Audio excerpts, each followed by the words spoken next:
barakacayaasha ku dhaqan degmada Garadaga ayaa maalinba maalinta ka dambaysa xaaladooda nololeed hoos u dhici kuwaasoona haysan adeegyada aasaasiga sida cuntada iyo biyaha halka ay marayso halkii foostee biyaha ahayd 60 kuna shilinka Somaliland waa kuwan barakacayaasha baaq u diray hay'adda marka magaceeda loo soo gaabiyo loo yaqaan WFP oo muddo 3 sano ah xiseen jirtay barakacayaasha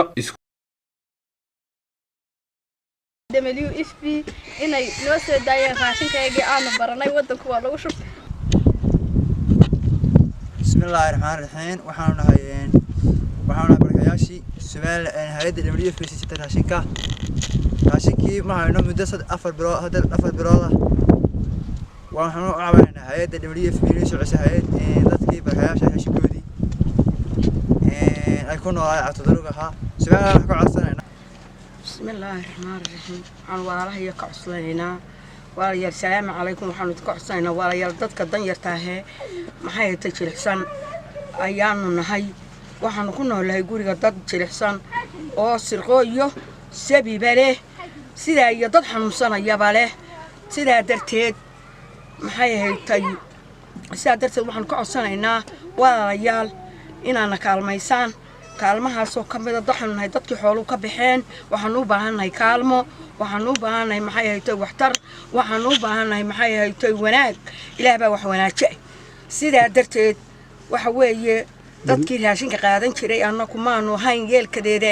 waanu dabadebaysan jiro waana loo galaaman jiro waana loo dar jiro waanu la karsan jiray iyaguna sidoo kale waa nala mid waxaan ku codsaynaa walaalahayaagina kaalmayn jiray nasin jiray raashinka inay nagu soo celiyaan dadka walaalahayaga aanu kaalmaysan jiray annagana sida darteed inay wax noogu soo daraan ayaan ka codsanaynaa waayo sababtu tahay waxaan haysanaa dad jilicsan baanu haysanaa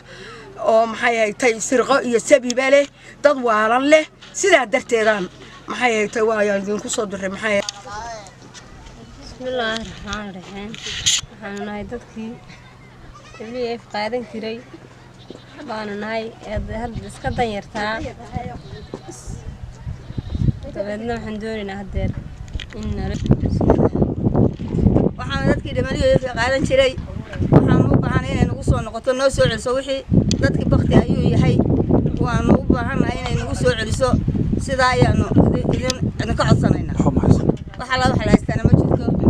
sida ayaanu idin ka codsanaynaa isku soo wada duubo dadka barakacaasha ayaa mar kale ka codsanaya inay hay'adda u soo celiso raashinkii siin jirtay muddada dheer dadka barakacayaasha aan haysan adeegyada aasaasiga ah waraan maxamed raan telefishinka caalamiga Ariel TV